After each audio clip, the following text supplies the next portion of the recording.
first unleash the power I've done in Germany in 24 years. We have people from 64 countries. We have 13,000 here, 1,000 at home. Do you for the people around the world as well? And here's what I can promise you. A weekend you will never forget as long as you live. This seminar is not about changing you. There are just some patterns that don't serve you in some areas of your life. Once you become aware of a pattern and you think it's you, it's not that difficult to change. In fact, it can change to be enjoyable, not painful, as you learn. What causes you to be able to do that? Faith, the ability to have a sense of certainty that somehow you're going to get through this and get to a better place is something that's in every one of us, but it needs to be cultivated. Courage means you're scared when you do it anyway. Most of the limits you have on yourself, they're not real. One of the greatest gifts you can give yourself this weekend will be to let go of some of the things you believe about yourself that aren't true. Hello everyone. I thought I'm going to talk a little bit about my Unleash the Power Within experience with Tonny Robbins, because I know loads of people are going to ask me about this, and even if this is mostly for friends and family, I know it's a good idea that I'm recording this, and I'm on the drive back right now from Cologne, so see this as a little, going to sleep episode story. And I hope the sound quality is going to be okay. But while I'm driving and while all of these experiences are still pretty fresh in my memory and I'm still in this peak performance state that they kept bringing us into, this is maybe a good idea to record. So, when I went, and for those of you that don't know what Tonny Robbins is, basically for coaching in the personal development industry, I would say Tonny Robbins is the Taylor Swift, right? So what Taylor Swift is for pop stars, Tonny Robbins would be for personal development. And honestly, when I started coaching, or I think even before I started working as a coach, I did a lot of coaching in the company problems and then feel lighter afterwards. I only really learned about Tonny Robbins maybe in the last 2 or 3 years. I would say like maybe 5 years ago. I've never even heard of him. And then obviously when you start working in this space, you get to know like who are the big names in your industry, like you do in any industry that you're working in. And then I saw I'm Not Your Guru, which is a Netflix documentary. If you haven't seen that, I would highly recommend you try it, watch it. And I was like, oh, like the way he coaches is very similar to what I learned in my coaching certification training. It's very close to what I think was really helpful to people. And then last year I learned that he was coming to Germany for like an event where he would like take a half-day slot. And then I couldn't make it because it was like all too last minute and hotels were crazy expensive. But then he could come this year for like a full 4-day event. And I bought my ticket immediately because I was like, okay, this is probably like a once in a lifetime kind of opportunity. And usually I think he runs most of his events in the US and Florida. So if you're going there, it's easily like 5 to 10K that you'll be spending on the fees for the course and hotels and flights and all of these things. So I was like, great, we can get tickets for like, I think they sold them between 500 and 1,000 euros. And if you've been working in the personal development industry and if you have invested in yourself, like I have done through my MBA and so many other things, I think you get to a point where 1,000 euros really isn't a lot of money to invest in yourself. And yeah, so I signed up for it. But then as the year passed, and especially some of you know that I've been dealing with chronic fatigue syndrome due to long COVID, I really wasn't feeling up to it. I was like, oh my God, this is probably just going to be one of those American hype you up, clap a lot kind of events. And I'm not sure I'm really going to like it. So this is the attitude I had when I was driving there. And I was also like, I'm not feeling great physically and I'm not sure this is going to be good for me. So, okay, but you bought your ticket. You said you wanted to see this. Like, look at it as if you were going to like an Adele or a Taylor Swift concert. It's an experience. So I was sitting there going in, and then the next day it started. And I don't know. Okay, I think by now maybe I am an emotional person, but I'm usually also a very critical person. But when he came on stage, like I started crying. It was such an interesting moment to see someone like this. He's also had like a really bad childhood, and not also like I didn't have one, but like he's one of those people who's, come out of like really difficult situations. A lot of people in this industry have.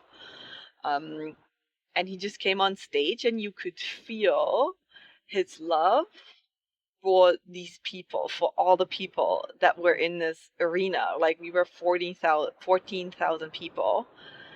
And I've never felt that in that intensity from someone for so many people. But it was pretty obvious pretty quickly that although he has like all this great success, it really like his success comes from the heart. Like he started building this because he has such a strong commitment to, first of all, to himself to live a better life than what he knew growing up, but he also has such a big commitment to other people doing the same thing, like empowering them.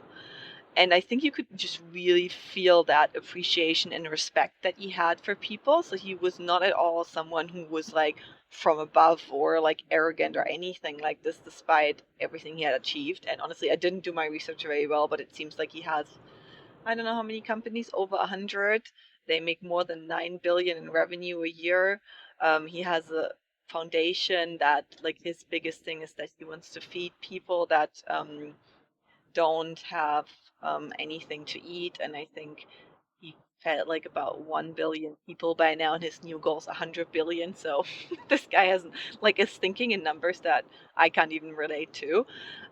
But he is like, it seems like you have to have a very strong drive to like make change to people's lives. So I think I warmed up throughout the day. And one thing that I was so afraid of was like, oh, we'll be hyped up. And there was the first day at the end, there was supposed to be a fire walk. And I had no idea what that would look like. But I was like, oh my God, they're going to hype you up. And then it's probably going to be really dangerous. But if you're not like hyped and fully doing it the way you should be doing, who knows how hot this is going to be. I'm not sure I want to do this. I was like in total resistance about this. Maybe not extreme, but like I was in a resistance. And I was also like, actually, yeah, my life is pretty good right now. I don't really have any problems. I mean, was definitely phases when I was doing coaching because I was like in total crisis. Now I'm like, no, I feel like I've come out of a lot of things that were like felt like a crisis in my life, and I'm pretty stable. And like, of course, there's always things that can be better, but like I don't think I have much to work through. This is the attitude I had coming into this. And he already started the first day, but what I loved about this, and this is how he introed, and I think this is how he caught me, was he started off with like a lot of facts and studies. So one thing that I have seen also, and many of my clients have told me this like explicitly is feedback. They said, Steffi, I have had therapy for many years, or like I especially remember one of my early clients who said like I've had therapy for 30 years and 5 sessions with you have changed my life more and helped me more than those 30 years.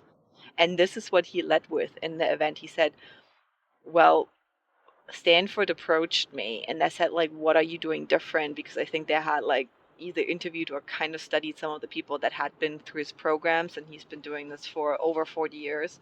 And they said, like, for some reason, people that come out of your programs are less depressed, or they completely lose their depression, while we see that actually in therapy, it's very difficult to have that kind of success. So he invited Stanford to do studies on participants and on him during his events.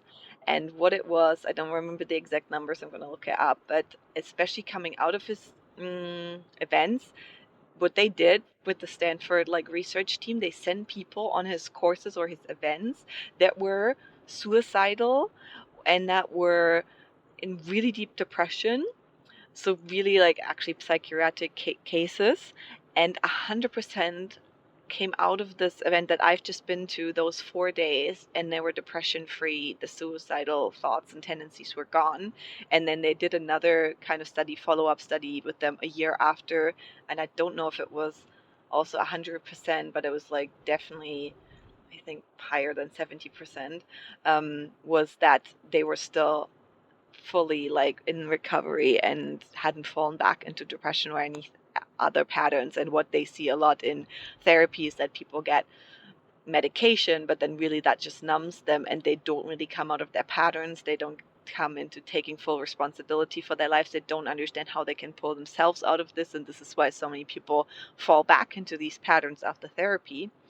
And he has like actual research, like actual university scientific research right now that tells that the way coaching works and the way he does coaching is actually helping people better than therapy, because they also had numbers of like, I think less than, somewhere between 40 and 50% of recovery rates of people that go through therapy after multiple years, right? And I love this so much because I'm I'm still a solopreneur, right? I help people mostly one-on-one, and I don't have the resources to do studies like this, but this has been my gut feeling and my experience with clients. So he leads with this kind of data, and he says, well, the way I'm doing this entire event, some of the stuff that we're going to do might seem very silly to you, and some of it might involve a lot of jumping and cheering, but what we're doing, and I have to look up the exact terms, but he was basically saying, the way our nervous system works, and I think it was like the cerebral, I don't know. So some of the nerves that go through our spine into our brain, they resonate with sound and with very archaic kind of like instinct behavior. So if we want to change some of our patterns, for example, also depression, and bring us into like a higher state and get better at like, not slumping down in our moods that much, it's something that you need to do via these very like archaic shouting, cheering, and all of this, because the thinking doesn't really help there. You need to do it differently. So he led with all that kind of facts before we went into any type of cheering, and he said, well, we're going to lead you through the day. We're going to also try to exhaust you, so there's probably not going to be any breaks. I don't remember if you said that about the breaks. So that you're going to do the firewalk tonight. And so what probably, if you're going to see this on videos, and maybe some of you have seen it on my Instagram, will look like crazy people in a cult cheering, was a build up over a day and then multiple days to make this a habit. And he also said, well, most of us live a life, the modern life, that is not how we were designed to live. So we don't move enough. The way we sit in front of screens also leads to more depressive moods and us not just being in a good headspace. So he said, like, we're going to take those 4 days to reprogram your body. And this is what I'm still feeling, right? I didn't get a lot of sleep in the last 4 nights. I've done more than 12 hours of seminar today, and I'm still sitting in a car driving for 3 hours, and I can still record this. And this is something that I would have not thought possible 5 days ago. So whatever he's doing has worked so far. I'm going to keep you posted on how it is going to work going forward.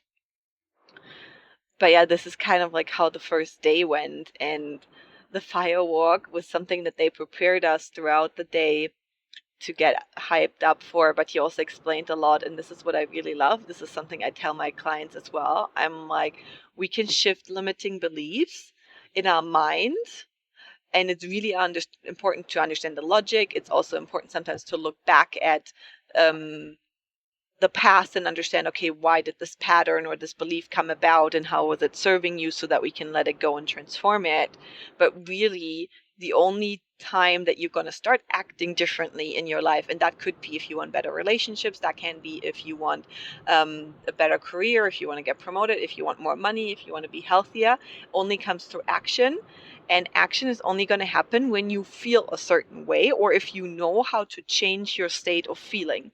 So if we're feeling down, you're less likely to be very confident, to be very certain about how you're doing things. So it's about how do you change your emotional state, and how do you also live a life that doesn't constantly pull you back into a low emotional state.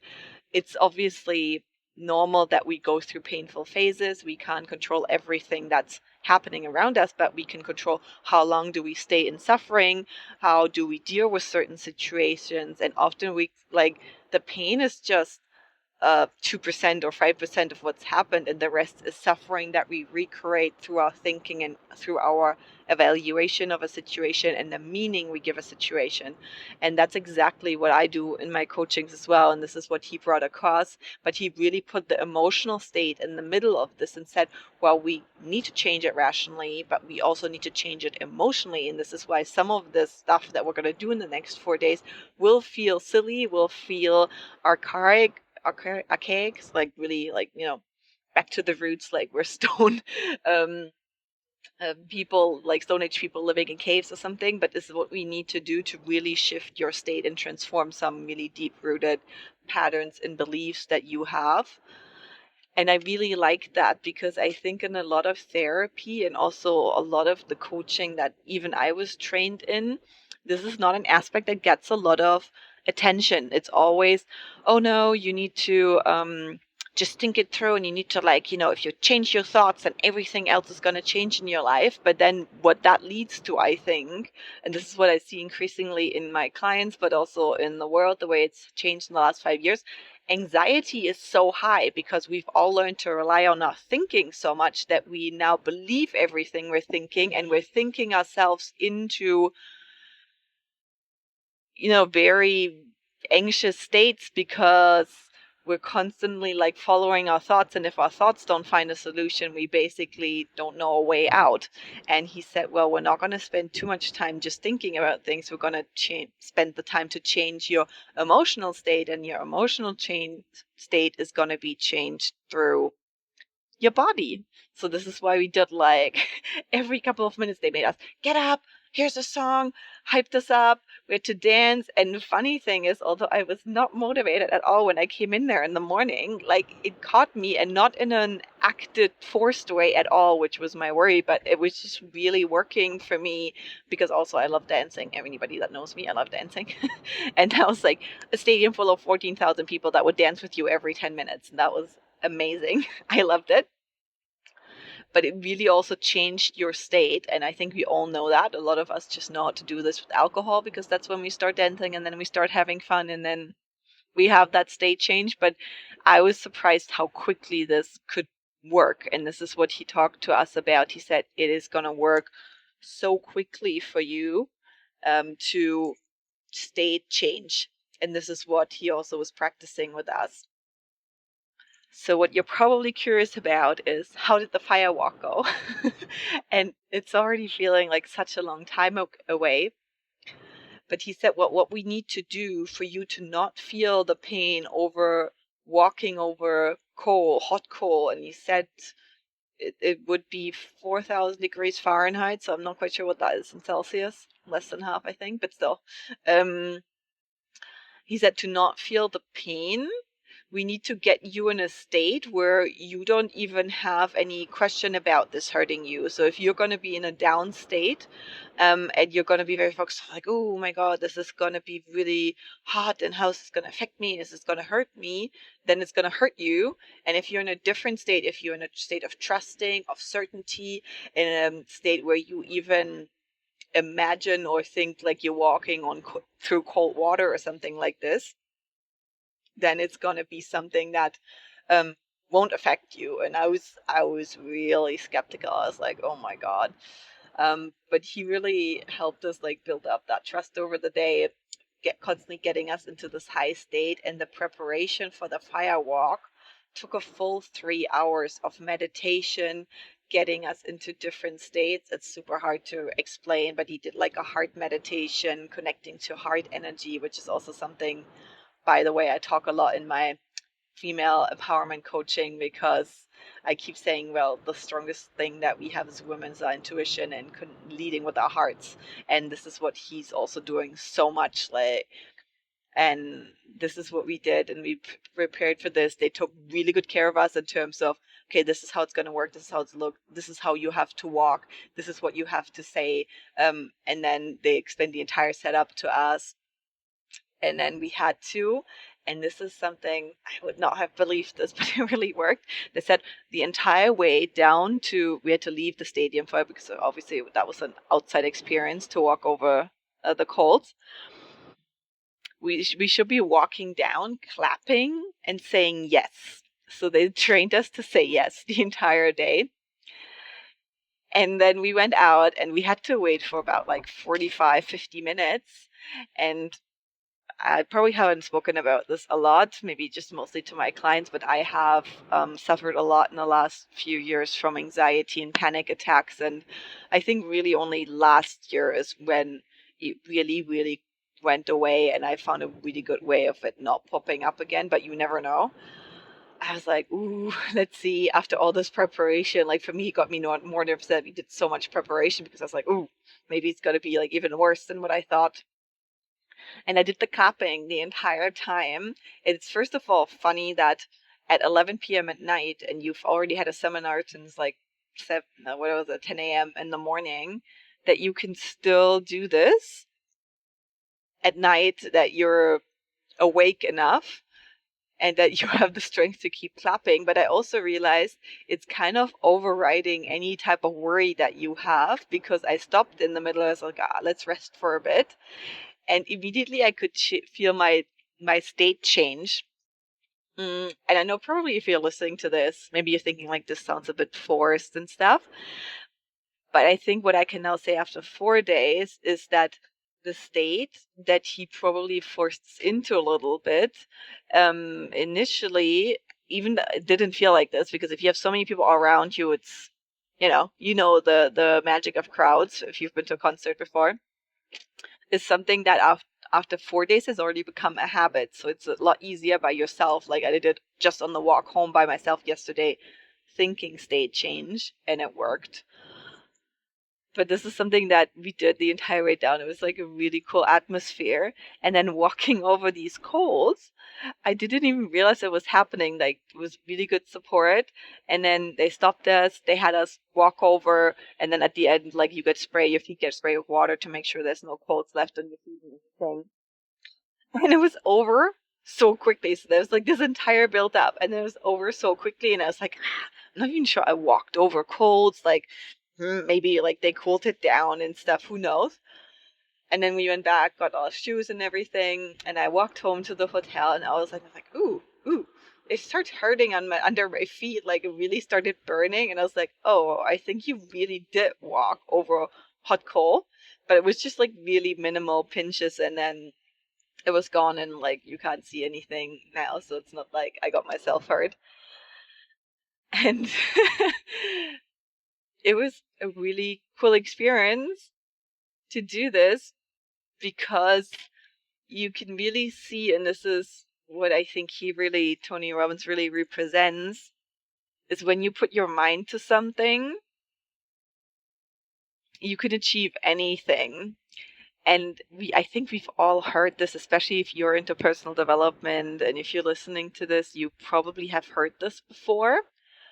But I think for the first time, I felt it. Like I've heard it before, I've rationally understood it a lot, but I felt it during that day. And maybe this is why he is as big as he is in the market, apart from probably being a great marketer and a great salesperson. But the stuff works, and I didn't expect it. It was a lot simpler in many ways than what some of my previous training had been, which was always like super rational, really analyzing things. And this was very much, programming. If you've heard of NLP, neuro linguistic programming, that's pretty much what he did with us, but on a large scale. So that was the firewalk. It was like such a giant build up. And then it's also not that the coals that you're walking over are still burning. Like they basically take the coals, they start burning them, and then they're still glimmering.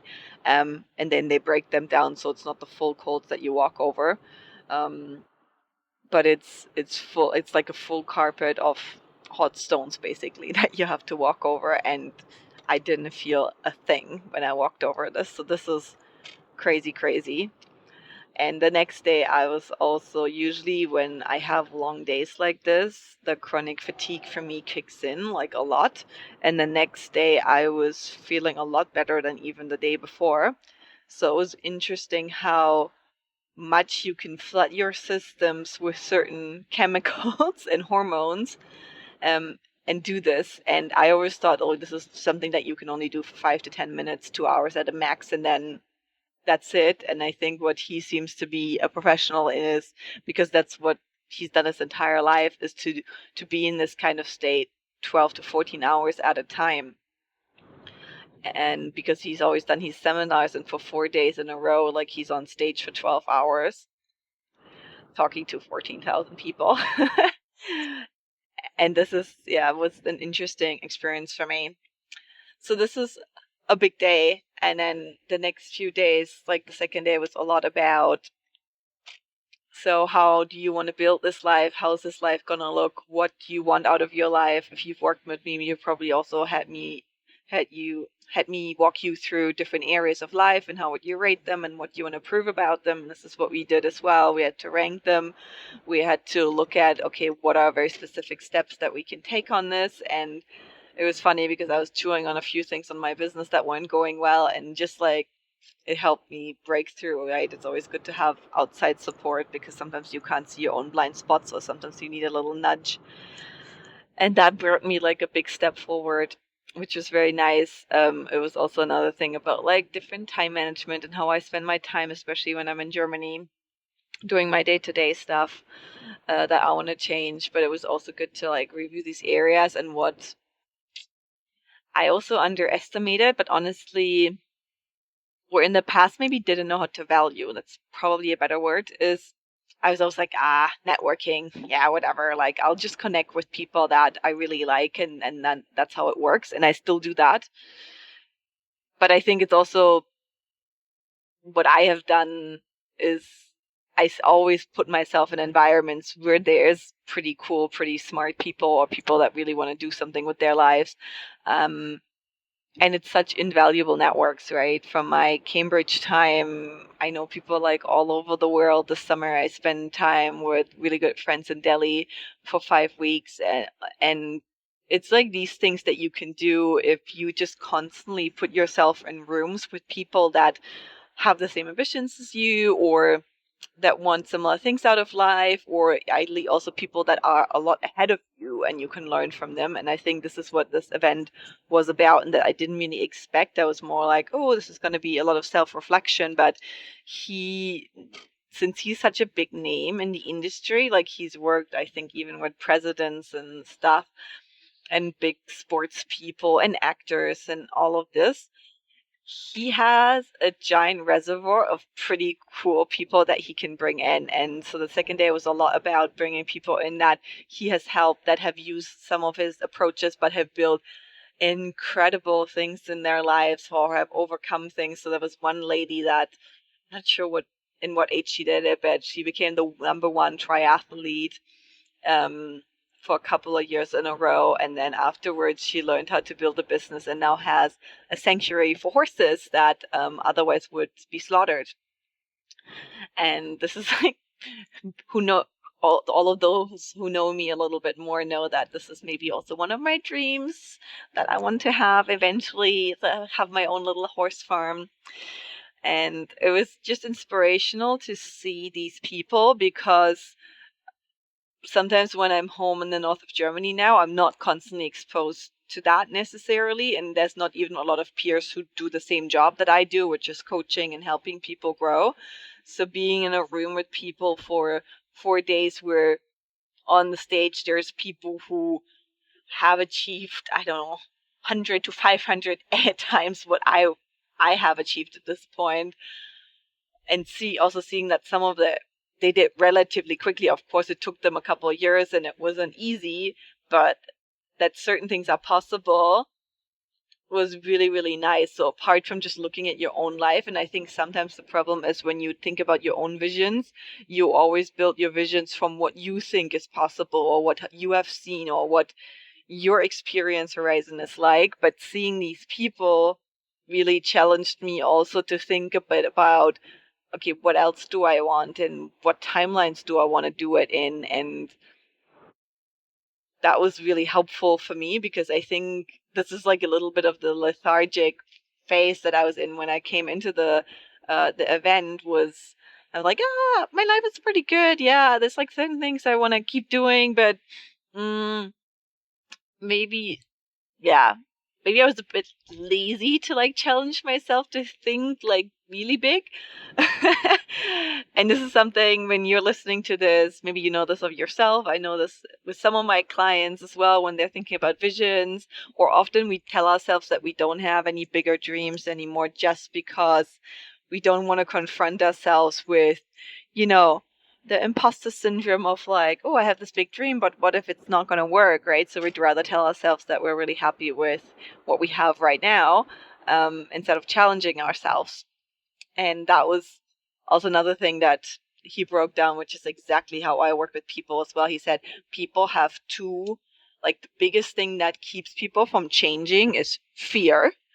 And the two biggest fears or most deep rooted fears that underlie almost any fear that you have is I'm not good enough.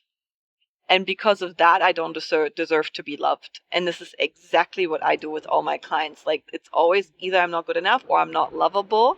And I call these core wounds, and you need to overcome them. And this is what he said to us as well. So a lot of the times we also don't dream big. We don't try it because when you dream big, you have to fail to get to the big dreams. But we try to avoid failure because then all of our deep rooted fears are getting triggered of I'm not good enough, I'm not lovable, and all of these things. And crazy successful people, from what I've seen this weekend, are really good at overcoming this repeatedly and not stopping until they're really dedicated to the outcome, right? Unless they get the outcome they want, they're not going to stop. Of course, you could take breaks, and I'm a big fan of that. I'm not a big fan of like pushing yourself over the edge. At the same time, I think sometimes you need to challenge yourself and find a good pace of working towards that. So yeah, that was the second day. And by the way, this is also exactly what I've put into a Deep Clarity, my new online course, where I help people figure out what they really want to do with their career and really understand who am I and what do I want out of my life and my career. So getting this clarity, because if you don't have clarity, you don't know where to focus your energy, right? That's what we did on the second day. And then, oh yeah, is there anything for me to comment on? I think what really triggered me on the second day was that emotional state, for example, was one thing. And this is where I ranked myself really highly, or purpose. I ranked myself really highly just because this is what basically the last 5 years of my life were about, to ask myself, where do I want to live? What's my purpose? What do I want to do with my career? How can I, get out of this anxiety that I've been dealing with for so many years and really fix this for myself? And I've gotten so much better even when I get triggered in my core wounds of I'm not lovable, I'm not good enough, to pull myself out of it instead of like being stuck in it for days and weeks at a time. But right now, I think I'm a bit frustrated with sometimes is that I've built up all this inner stability that I didn't have before, because often I was also living a life of, oh, this is how I should be living, or this is what other people are expecting, or this is what success looks like. But I never asked myself, what does success look like for me?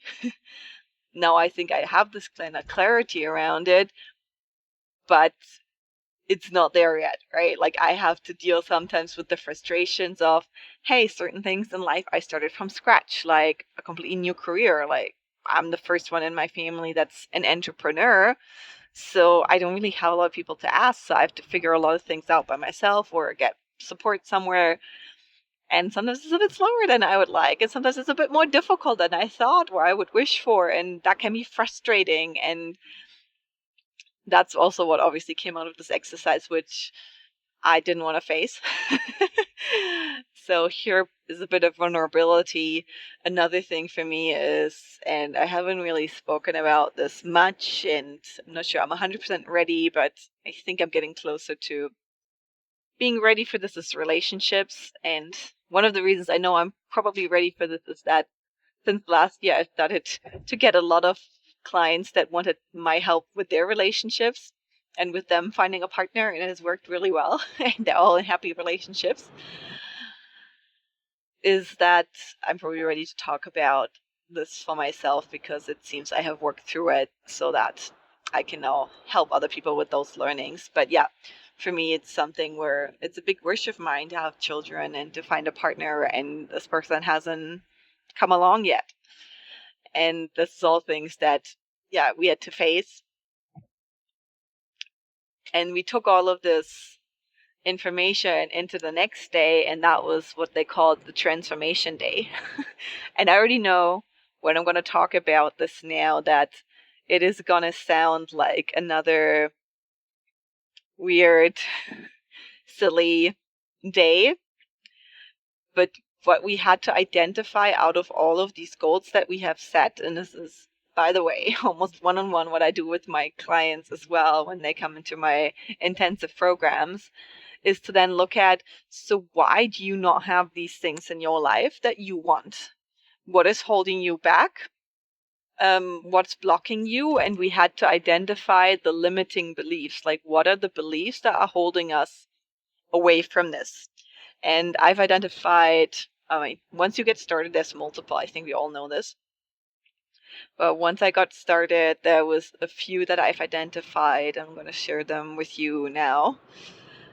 I hope I'm not going to have a vulnerability hangover after this. If you don't know what a vulnerability hangover is, by the way, then please start reading the work of Brené Brown, or start looking at her YouTube videos. She's done a TED Talk on the power of vulnerability. Very important. Honestly, such a breakthrough and such a breaking free thing when you really understand this. So some of the beliefs that I identified for myself was, for example, other people are holding me back. Because every time I have great ideas, people just like talk about all the things of why it doesn't work, but it's actually like they're holding me back, so I can't move as quickly as I want to. I'm going to tell you later how I transformed this one. Then another one was, well, if I'm going to be more successful, there's going to be more work, and physically I can't take it because health-wise, my body is just not in a condition for that right now. And then the third one, and I think this is probably a very central one, and funnily also a lot of women who have the same belief started finding me a year and a half ago and wanted my help, and this is why I developed the female empowerment coaching, and this very intensive one-on-one program that you can book with me. Is that my belief was, as a woman, you have to choose between love and connection or success. You can't have both, because either you're going to be crazy successful, but then you have to be a cold bitch, and probably no guy is going to like you in the long run, or not the guys that you want to be liked by, because they want someone who's soft and not too ambitious. Or you can be someone who is a loving, very feminine wife, but then you can't focus on success because it's going to be stressful, it's going to hurt your softness. And also, if you want to get to the top, you constantly need to let people go that are not on the same page with you. You need constantly to upgrade your environment, so that means you constantly have to lose people and destroy relationships. So you have to choose between love and connection or success. That was my belief. And if you can feel this one, let me know. Write to me on Instagram or LinkedIn. I always love to hear those stories, but I can tell you that already just this year, I've had multiple women in my coaching sessions crying at this exact moment as well, because it was such a pressure on them that they either felt like, oh, I'm advancing in my career and now I also want children, or my partner really wants children, and how do I deal with this? And I just don't feel like I can do it right, and I have to choose which one I want. Or women that have come out of divorces because they subconsciously chose partners that never really allowed them or each other to unfold the way that they truly are. So they basically had a lot of self-sacrificing behavior in their relationship to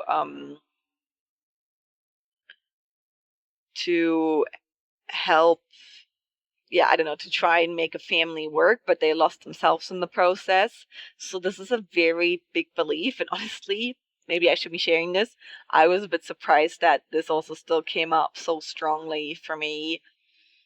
And this is also the belief that I took into transformation. And the transformation process, honestly, I did a post on female rage a couple of weeks ago, and I think men also know, right? We feel aggressive sometimes, we feel angry.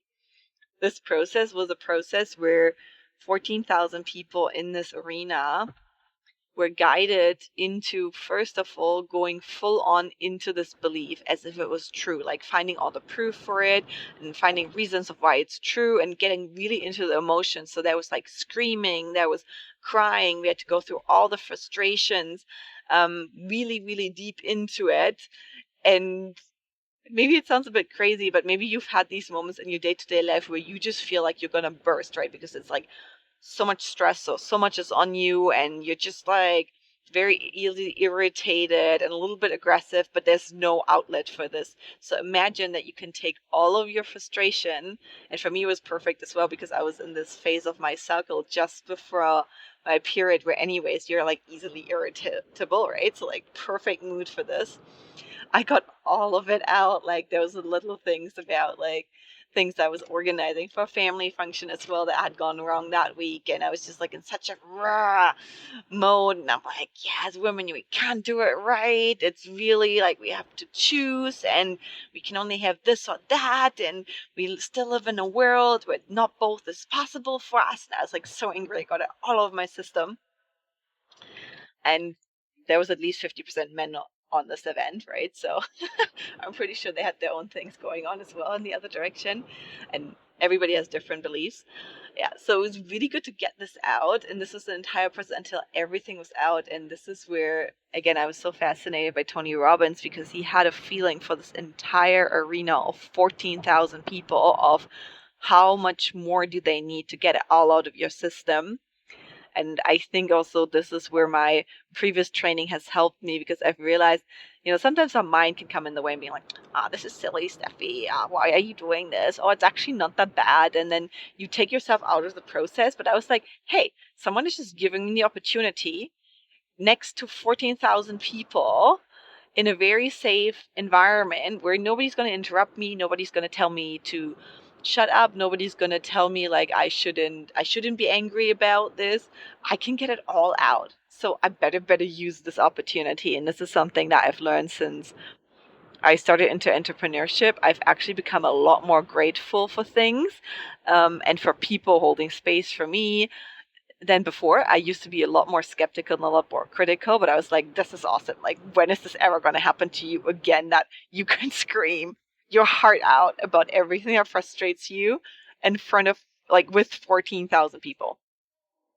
So we did it, and then we came out of this process, and he did something, I don't know what this technique is called, but I think it's also from NLP, to a point where you feel, and this is his strategy, he says, like, you have to feel the pain and the consequence of holding up onto this belief. Like, what is it costing you in your life that you're holding on to this, right? And for me, it was actually really interesting realizations of, obviously it's affecting my health if I think that it's constantly making me strained. It's sometimes not me really, like, maybe even losing friendships or not going into relationships in the same way because I think, oh, I have to protect my success, so I can't hang out with people because they might endanger my success, or whatever it could be. Or as soon as they're like slightly critical about my thing, I always see it as an attack of like slowing me down. And then I also realized, well, I keep telling myself I have this big mission to help people, but if I constantly say I have to choose between love and connection and success. Love and connection is not just with your romantic partner. Love and connection is with any human being, at least connection, right? Colleagues, people that will work for you. So if I tell myself that if I want to be successful, I can't have love and connection, I can also never employ people. And by definition, you can't make something big if you're trying to do it all by yourself. That was really the impressive thing that I saw at Tony Robbins' event now. Yes, there's one guy on the stage, right? But he has multiple people that come in to do talks. There is hundreds of people that are supporters and helpers around that take care of people, that direct people in the arena back and forth. There's people, taking care of his foundation. There's an entire production team that does the light show and the slides and the everything, the music, right? So I don't know how many hundreds of people are needed for him to be able to deliver this kind of experience to 14,000 people. And this is where it really hit me in my face. And I'm like, Steffi, man, this is so arrogant and this is so mm, limiting, right? And you're hurting yourself with this. You're probably also hurting your health with this, because if you're always trying to do it all by yourself, then it's not going to work, right? Like you're just going to overstrain yourself. So this is like some of those consequences. And then he led us through this process where he's like, yeah, so, well, I guess you're stuck. You have to get stuck, stay stuck with this because there's no way out of this. Like, this is the truth and nothing but the truth, right? And then what this does, especially when you're in such a large mass of people, is you start then feeling the resistance, being like, no, I want to get rid of this. I don't want to keep this. And this is how he led into the process of letting it go, that you, out of your own, you've created so much pain and costs for yourself, and they're so present, and you felt through them for, I don't know, probably like at least half an hour, if not more, that you're like, no, like this is not how I want to keep living my life. And this is how I love to do things with my clients as well. I'm not a big fan of saying like, oh, you have to let go of this belief, and then you try to use positive affirmations trying to get you out of this. No, you need to really feel that you're ready to let it go. And the way I often do it is through logic, through going back into childhood and flipping it, which also works really, really well. But he did it mostly with emotions, right? That you were really like, no, like I felt this pain, I don't want this. So you don't even necessarily need a lot of logic to this. And then when we started pushing back, that's when he started leading us into this different state. So how would it feel if this wasn't true, right? And then the cool thing is when you're in this state, I always keep talking about the state, right? I think you guys probably have to see him yourself. Like he's coming back to Cologne next year. He's doing lots of online events. So to really understand what I'm talking about, you need to experience it. I was super skeptical in the beginning, even if people have told me about this. So go do it. But maybe some of my story will help you understand what this was like, and maybe you can have some takeaways from this. And hopefully it's going to be entertaining, if nothing else. Yeah, so he led us out of this. And when you're in this like high state anyways, and you're very connected to your emotions, your thinking isn't that strong in terms of like overthinking and stuff, it's very easy to come up with the reverse. And he also said, like, feel into it. Like, so what would be the reverse of this belief, and what would be a freeing belief? Like, what is the belief? Don't just try to rationally switch it around for yourself, but try to feel like what feels liberating. And I think this is like such an important approach, because this is what I've been doing more and more now, that I don't try to talk myself into, or this is the opposite, but more feeling into it. And it's beautiful, because I'm still thinking about potentially renaming this podcast and doing more regular episodes. And maybe I've even found the new podcast name. But the thing that I came up with as a reverse was to be like, you know what, actually, the essence of success for women is love and connection. It's almost a requirement for us, because, first of all, this is what, if you talk about, again, the principle of feminine and masculine energy, right, is more associated with feminine energy, that we have like this warm, nurturing side of us. And for all of you that are in relationships, and hopefully loving relationships, you probably know that your partner, and please don't misunderstand the word steering, but you can steer your partner the way you invite him to interact with you, is often through this nurturing, warm energy. And if I talk to men in my coaching sessions, they usually say like, well, with this woman, I felt like she was very warm, she was very caring, and that's one of the things I like about her. And it's also the thing that I know do in my women empowerment coaching, when women are like, oh no, but I can't show this in the business world. And I'm like, well, have you tried? And usually they come back like, yeah, it was so much easier. Like there was so much less fighting, right? And that's when I realized, I'm like, I've been teaching this already, but it was still kind of wired in my own system that these two don't go together. And I've realized after this process, I'm like, no, like the only way, especially we women, can be successful is through love and connection, because this is what we can pour out of ourselves that we pour into anything we do, really. And what I found so fascinating about Tony Robbins and all the people that came on stage for him were exactly like this. Like, a lot of them were just pouring from their heart. This is how they are successful. And we also had one talk on the last day about from a woman who started this cosmetics brand, and her entire marketing approach was to finally take models that are just normal people, that, I don't know, people are chubby, people don't have the perfect skin and all of this, and then market her makeup this way and not just unattainable models. So all of these people are people who are pouring from the heart, who have like a heart mission that they pursue, and this is that driver for success. So I think it's kind of beautiful. Maybe you guys can follow this, but I think it's kind of beautiful. I came up with this and I could really feel it, and it's gonna help me so much more now to bring this even more than I already did into my coaching and help my clients feel the same. And it gave me so much hope to see people that are so insanely successful in this world who are operating like this as well, because I think I needed that as like the rational data points as well. I always talk to my clients, when you change beliefs, you need to collect new data points, right? Like, what data points and what experiences can you collect that prove that your new belief is actually the truth? And for me, I think being in this event, I realized, well, all of these people are like this. Like, their essence for success is love and connection. And not just love and connection to their romantic partner, love and connection to anybody that they work with, love and connection for, you know, between Tony Robbins and all of us that came to this event, love and connection. And you could also feel that was very much the DNA of his work, because the funny thing is, as soon as you stepped outside and got food, which was catered for by the event arena, you could totally feel that was such a different vibe versus everybody that was specifically on his support crew. Like, you could feel they had so much love energy in them, in their work that they were doing. So it's great that I collected probably hundreds and hundreds of data points, because I met hundreds and hundreds of people that are successful through love and connection, and I got to shift this belief for myself.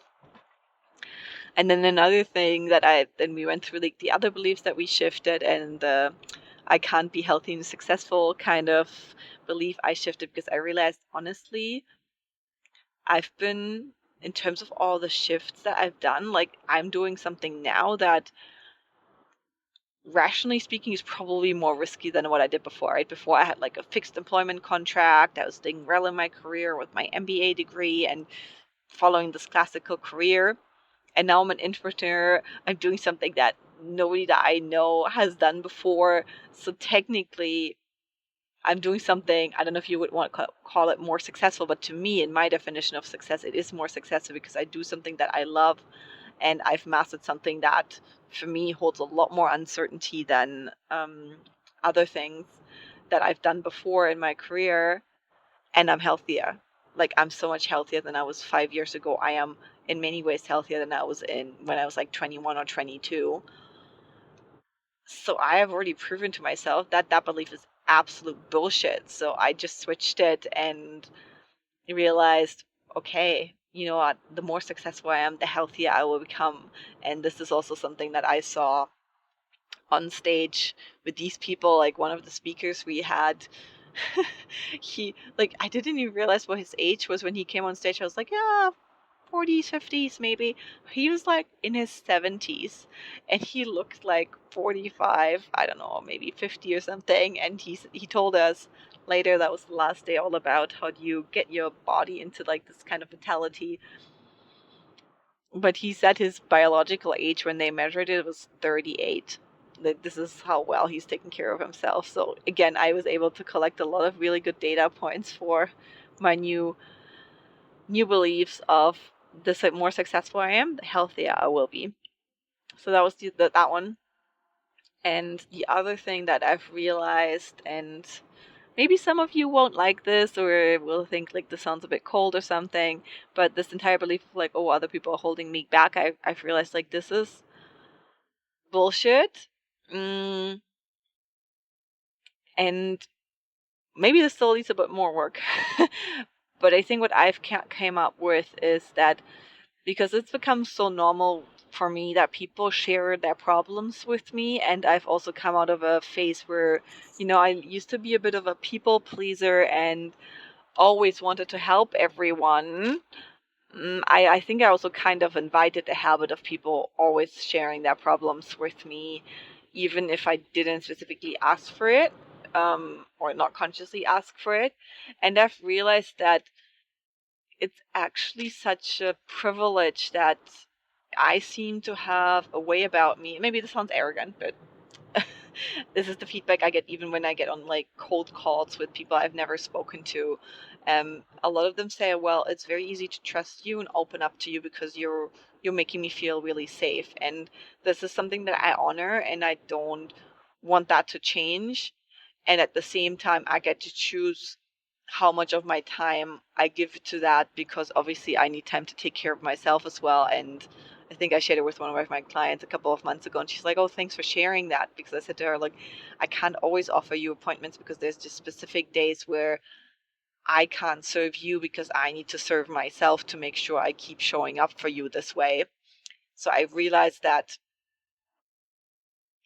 it's such a privilege that people share their problems and their vulnerabilities with me. And at the same time, it's also totally fine for me to serve myself. And in that process, I realized that, hey, I think I've grown a lot in the last 2 years. And maybe I can still not fully see myself as someone like this, but it's been like 2.5, almost 3 years of running my own business. And I have grown, and maybe I need to surround myself with new people that are also in a similar stage now.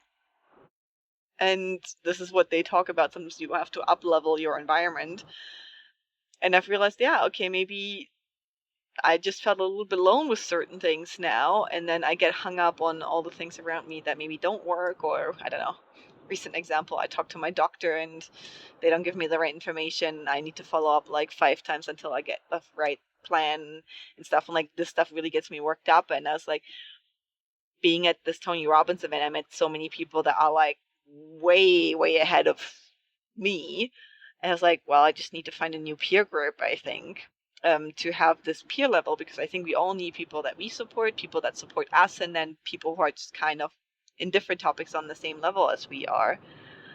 And funnily, like when I made that decision today, like on the last day, I ran into like loads of new people, and like I ran into ladies like, oh, I'm also getting into the female leadership coaching, and I've like, she's a director for process optimization, and I was like, oh, I did like process optimization consulting for 3 years, and so we immediately connected, and that was such a nice thing that, I just put that wish out there, and then immediately you started connecting. And she's like, yeah, let's get on a call, let's talk. And then I met a few people like from my coaching certification training that back then I kind of like had on a little pedestal. It's like, oh my God, they're like way above me. And now we reconnect. And she's like, oh yeah, let's like definitely keep in touch and let's keep talking to each other. And so all of a sudden there's like a new group of people that almost, already started building itself. But if I hadn't done this kind of belief switch, I probably wouldn't have spotted these opportunities, wouldn't have realized that this is a good opportunity. And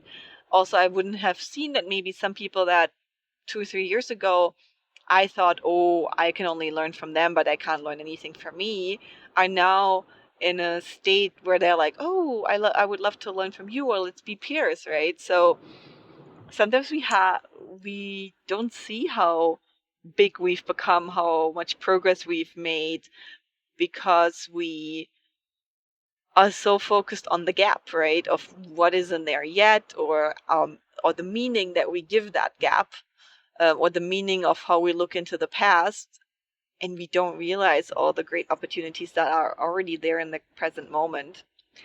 So I really hope that this also helps you, because especially when I work with my clients, this is often the effect when we shift these deep-rooted beliefs, especially on a feeling level. And I use hypnosis sessions, and I will definitely think about how to do this as well, like integrate some of the things we did with Tony Robbins now into my work a little bit more. I would say a lot of it is already in it, but especially this emotional work, I want to see what I can take from this. But yeah, when people have shifted their beliefs also on an emotional level, this is when also almost automatically things start to happen, right? Like the right partner all over the sudden shows up, or the sorry, uh, all of a sudden they get a job offer, or someone calls them up from their network and it's like, hey, I'm hiring, would you be interested? Like, I've seen this happen so many times. And it's obviously a process of trusting and letting go. And sometimes people are like, oh, is this really going to help me? I would rather have a strategy and a plan. But in my experience, when you clean up your subconscious and you shift the right things, you need to set your intentions, and these opportunities will almost come find you. And this weekend again was such a powerful example and such powerful proof that that is really true. So that was day 3, transformation day. And we also had like a cool event in the evening. What Tony Robbins seems to be doing is that he brings people that used to be, in his audience, some of them 10, 20, 30, 40 years ago, then come back on stage when they've like made it. And that was even a German guy who used to be like a dancer and in casting shows and stuff, who came back with his wife, told his story, and had like an incredible performance, and it was really cool to watch that as well.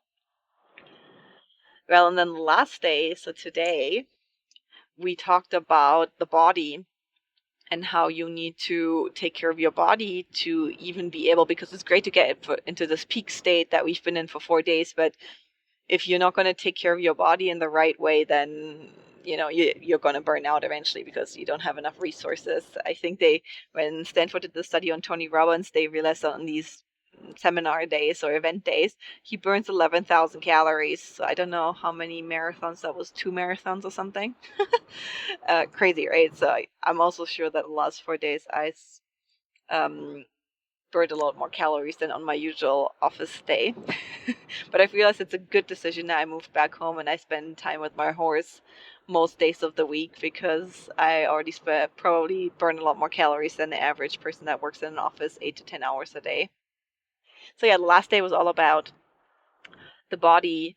And what was really fascinating to me was really this one woman that they brought on to speak, who I've already told you about her, who built this cosmetics brand. And she said it took her 3 years to land the first big hit, and she just kept hearing no's and no's and no's. And honestly, I've been in one phase where, when I had my first burnout in 2015, this was like I came out of a project at work where I did a lot of things and I felt they weren't really well valued in the end. And honestly, I've been a little bit in resistance now. Sometimes that I'm like, yeah, why would I kill myself that much to get work done now? Because anyways, there's not going to be a reward. It's not going to be valued as much.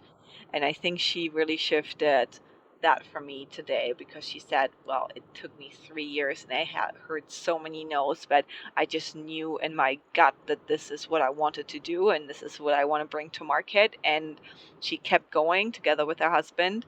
And this is how I feel a lot about what I do in my coaching business.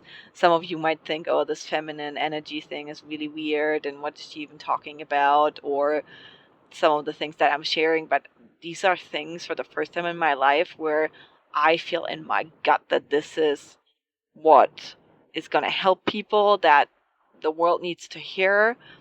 That I can already see very clear results with my clients that go through these programs with me, that is helping. And yes, I still need to put a lot more work into making this bigger and reaching even more people, which hopefully an episode like this will also do. But she really showed me that, wow, like successful people, it's not like it's just going to happen for you in a day. Like sometimes you might have really hard phases, but when you believe in yourself and you have learned how to connect with your intuition and have learned to trust your intuition, that things can work out really well. And she eventually made it. I'm not going to like tell the entire story now.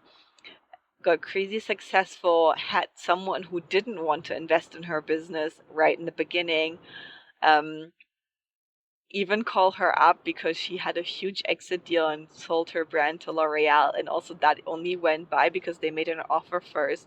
She said no. And then she got even more offers from different companies. And then they significantly upped her offer. And then she had people come back to her who initially were really skeptical and apologized that they were wrong about the projection of how she could make this company work. And I think I really need to hear this because if I'm being really honest, compared to my career before, which it was hard, but I think to some extent it didn't come easy, but I never doubted myself that much. Like when people talked about imposter syndrome, I was like, what is that? Like I don't really have a huge problem with this. And new jobs just showed out of nowhere. Usually, like I was just very specific about what I wanted, and these jobs just showed up. Like I got pay rises without even asking for it. And maybe also because the business I'm running now is so deeply connected to love and connection and who I am and what I believe, it's never been so hard for me. Like I got so triggered on my deepest core wounds of not being lovable, of even not good enough, which never has turned up for me before in this journey.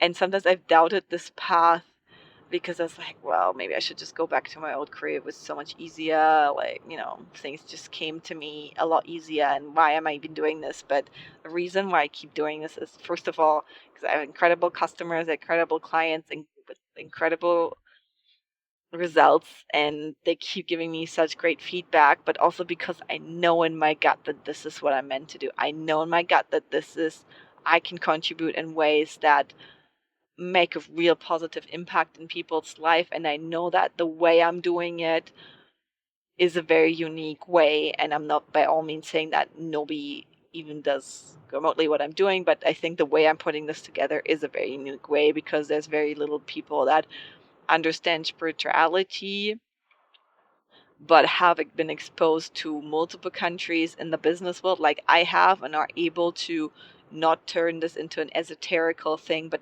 really bring the ideas of spirituality into things like this and help people find a purpose in their life and contribute in a meaningful way in this existing business world that we have.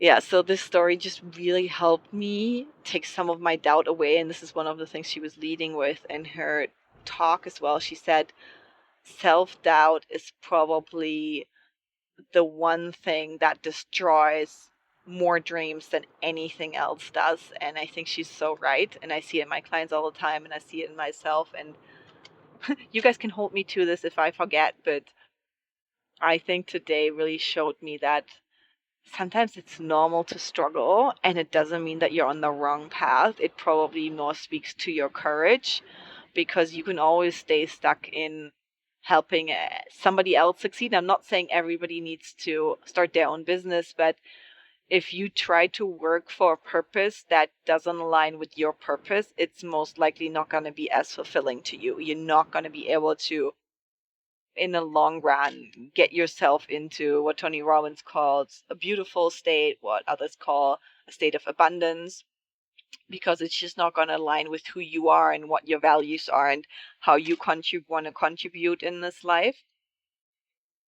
And I think this is what her talk really showed me. So I'm really grateful for this, that Tony Robbins brought in people like this. And by the way, that was another thing that we spoke about. He said one way to get into an abundance mindset, or actually the way to get into this, is, he said, and this guy has worked with billionaires, right, and crazy successful people. He said, like, people were unhappy and unfulfilled before they had money and when they had money. So what you need to learn is, obviously, they called it two different things. They said there's the science of achievement, and then there's the art of fulfillment, right? So the science of achievement is like, okay, how do I reach these big dreams, and how do I make this come true, and how do I build a business, and how do I get a great body, and all of these things. But then there's the art of fulfillment, and this is where you need gratitude, because you can be fulfilled right now. And this is my challenge to you, if you're listening. You can be fulfilled right now, because nothing that you can generate and bring in your life in the outside world will do that for you.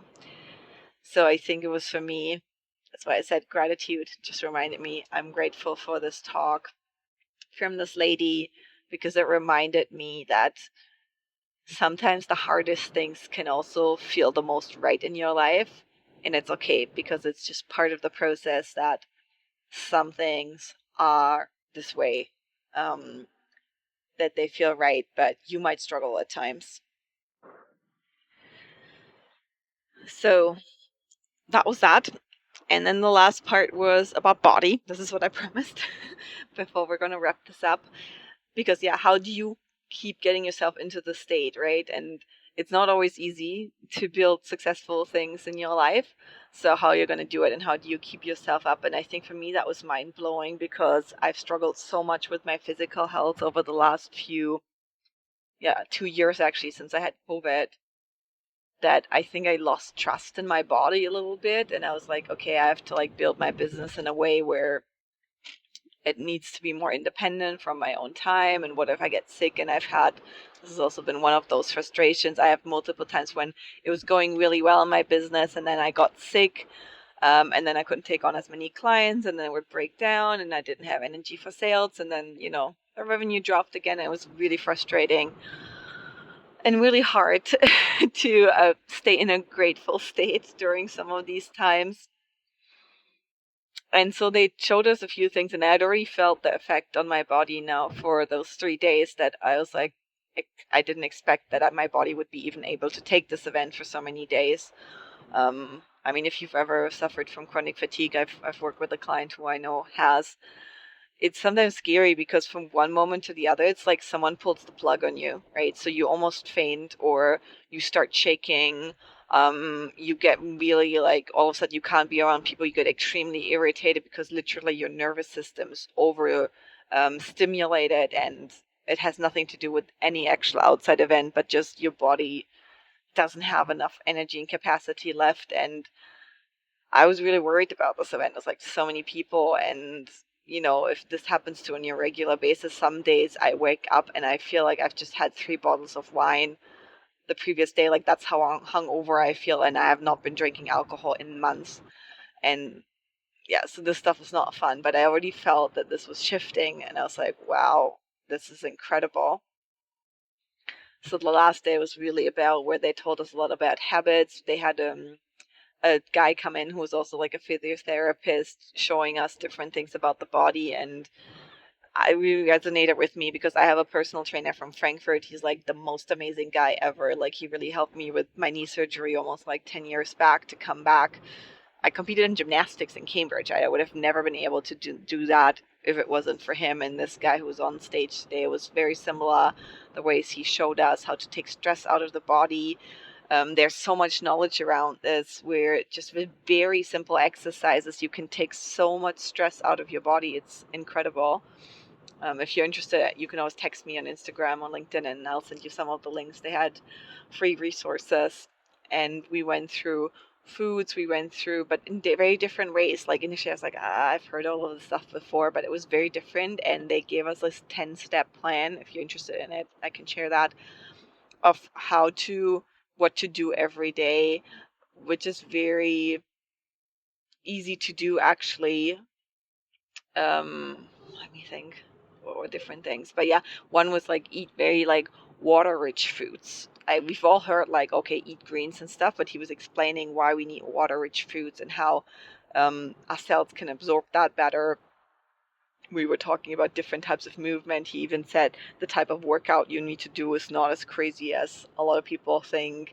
He explained to us in which kind of pulse area we need to warm ourselves up, and most of us probably just need to go for a walk for 45 minutes a day. Like, that's all we need to do to get like some of our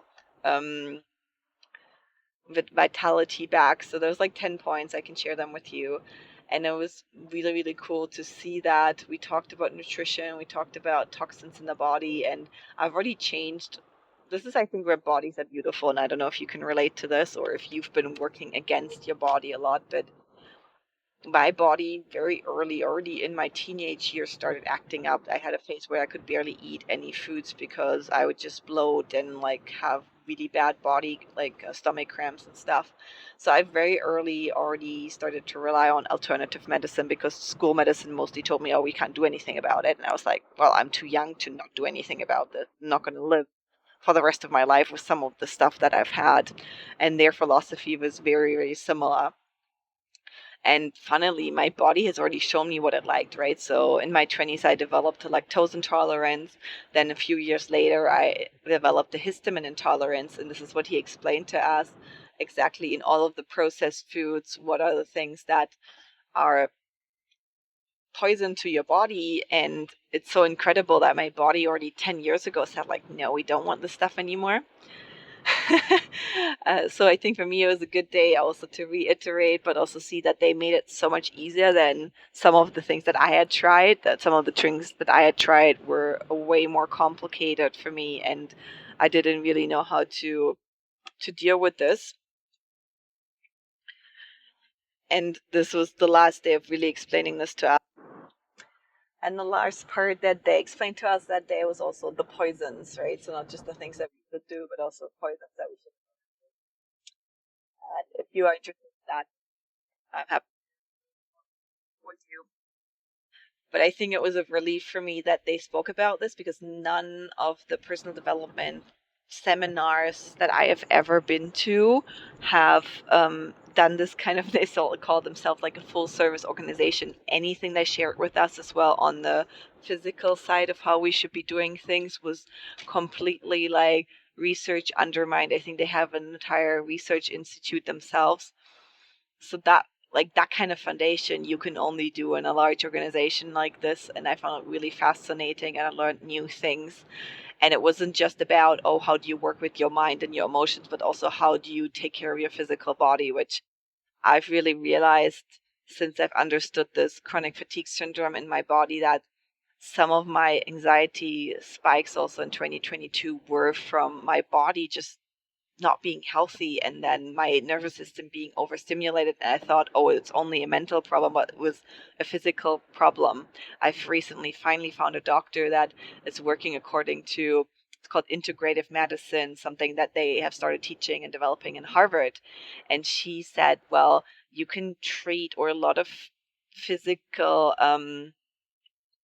psychological symptoms are actually connected to the gut and the gut microbiome. And she started analyzing this, and I finally got my diagnosis a couple of weeks ago, and she could basically tell me every symptom that I had was connected to a disbalance with certain specific bacteria in my gut microbiome. And this is why I really loved what Tony Robbins also did today, because I was like, wow, right? If psychologists would know this, even if GPs would know this, GPs wouldn't constantly tell you when they don't know how to help you with your problem that is just a mental problem.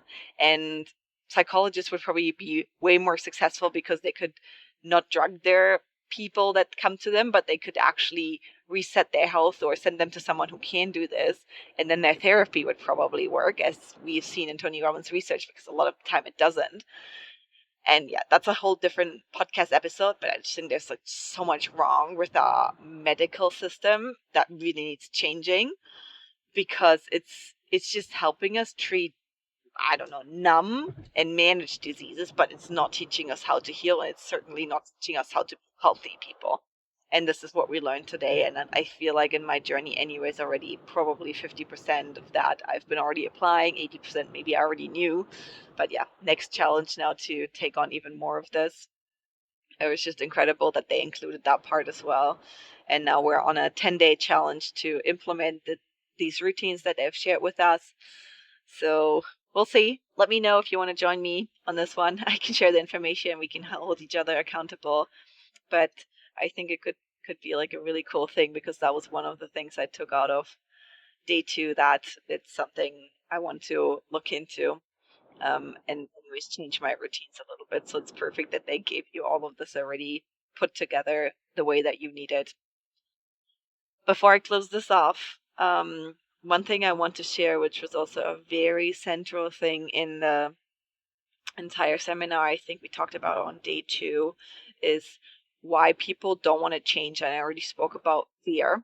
If you're listening to this and you're like, yeah, crazy person, but this is not at all what I want with my life, and I think I need something else, or I'm not that ambitious, or whatever I keep hearing, or I don't think change is possible for me, and all of these things. What was really, really cool that we learned with Tony Robbins was the 6 human needs. And I'm just going to talk you through these real quick. And then if you're interested, I might do like a separate episode on this eventually. Was that he said the reasons why people don't want to change is that their current pattern satisfies one of their 6 human needs. And that's why they're not going to let go of the pattern. And this is what I always see. So I'm going to talk you through them real quick. And if you have anything where, if you're being really honest to yourself, this is what you would like to change in your life, but you're telling you that it's not possible, or you don't really want it, or only Steffi does crazy things like this, but you don't, or you could do it by yourself, but you haven't changed it in months or years, or you don't want coaching and you think coaching is a bit sketchy or whatever. Think about these human needs, because for me it was such a breakthrough, because I also have a few clients once in a while where I'm like, oh, we're not really getting the results that we think we want, and why is this? And I think this tool is going to help me so much, help everybody so much better now. And so the 6 human needs are, and some of them are contrary to each other. One is certainty. So you want certainty. So a lot of us, they put in relationships, jobs, so many other things because we want certainty. Then there's uncertainty in variety, right? Because you probably all know this. Sometimes then we want adventure and we want to experience things, and like this is where we're doom scrolling or where we're on Netflix, because we try to get our dopamine hit from these things if our life is boring and we haven't taken on a real challenge in a while. So then we want that. And often these are conflicting, right? Or depends on which one you prioritize more. You might not change something in your life, or you might constantly change too much. A lot of my clients are actually people who change sometimes too much, and they overwhelm themselves because they think they need constant adventure and variety. Then the third one is significance. And this is what I have a lot, especially with people that are in higher positions. I had this when I left my old career, where you often attach part of your identity to what you're doing and how significant that makes you seem. And maybe you've made this experience in the past in your professional, personal life, where some people only talk to you because you have a certain experience, right? Like even with me, it sometimes happens that when I say, oh, I went to Cambridge, it definitely like gives me that credibility that maybe otherwise wouldn't be built as quickly. So significance is a human need. And sometimes we don't change because we have attached significance to a certain pattern, and we don't think if we're going to change it, we'll still be as significant. And then the fourth one is, which again then is the contrary again, is like love and connection, right? So for love and connection, you actually want to connect with a lot of people, but then maybe you're not going to be as significant. So that can be kind of conflicting as well. And then these are like the 4 basic needs. And then there's 2 more. And especially if you're working towards building more purpose and impact in your career, I would highly recommend you consider integrating these into your value system.